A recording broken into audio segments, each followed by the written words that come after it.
Hello again, everyone. We got another Kong Species Studio Ancient Beast Tun thing. And it's the Gigantopithecus. I've heard of this thing before, but never realized it was like an ape-like thing.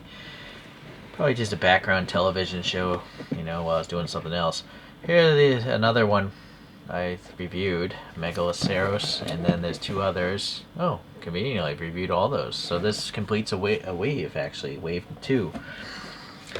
And there's some Chinese text describing or something going on with those things. And there's some sort of app that I never go to. A little postcard. It's got like robotic insides.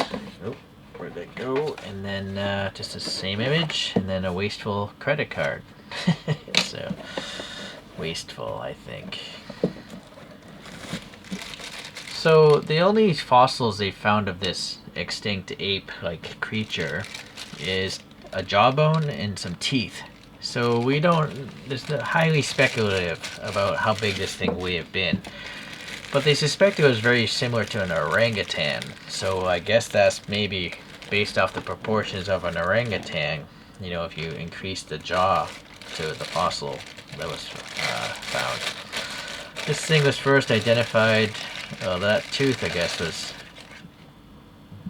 identified by anthropologist Ralph von Koenigswald in 1935. So this thing's been known for a while. And this thing could have lived between 2 million years ago up to 200,000 years ago, mainly in China, they're saying, although possibly in Southeast Asia as well. Let me close this out.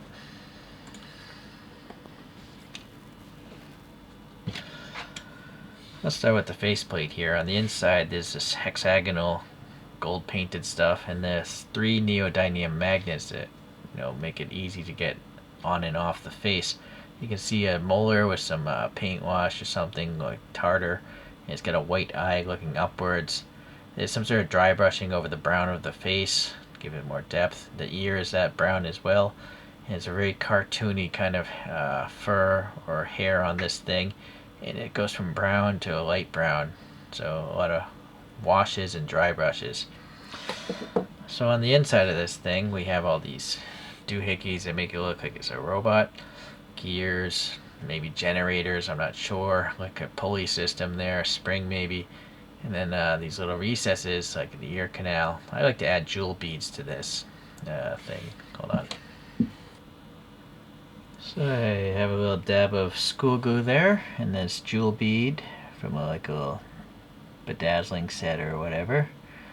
And this one, since the magnet's sticking out, I don't think it's going to clash. Yeah, so it actually looks pretty good. It's almost seamless back where the fur is. Just that's a giveaway maybe. And then the face, it's almost seamless as well. Yeah, it's well done. Well integrated, this one. I guess that crack might give it away. Alright, well, looking at the eyes, yeah, it's looking up. It's got like a grumpy face to it. The nostrils are really like a darker brown, it looks like. And then, yeah, more tartar or nastiness. Oh, look at this. No way, there's a lack of paint there. So that's a big quality control problem. It like chipped off. Eesh, what a pain. I'm going to have to touch that up myself, I guess. I have a feeling these are all hand painted, so I guess it won't matter too much. Anyways, so the fur and the chest here, they're all nicely detailed. The fur has some really sharp points with some fur like blowing in the wind, I guess. It's really muscular looking, an ape and all. The hands have some wrinkles to them. The back here, you can see the shading and paint variations there. Okay, and then the feet here have some black toenails. You can see like a fossilized skeleton of this thing. Alright. And then it's got this nice brass nameplate with black filling in these etchings. So really nice. This side here is like maybe a femur or something like that bone, and it looks like it's standing on like a piece of rock. It's got this like mechanical detail on the bottom that's shared with the other bases. I kind of wish there was a fossilized, image of this thing, just bones like the dino rolls, but Oh well, it's gonna have to do. So this is the first one with a real QC problem. So that is unfortunate. I would not call these things cheap, these ancient pieces. So I kind of wish they did a better job. They really should have.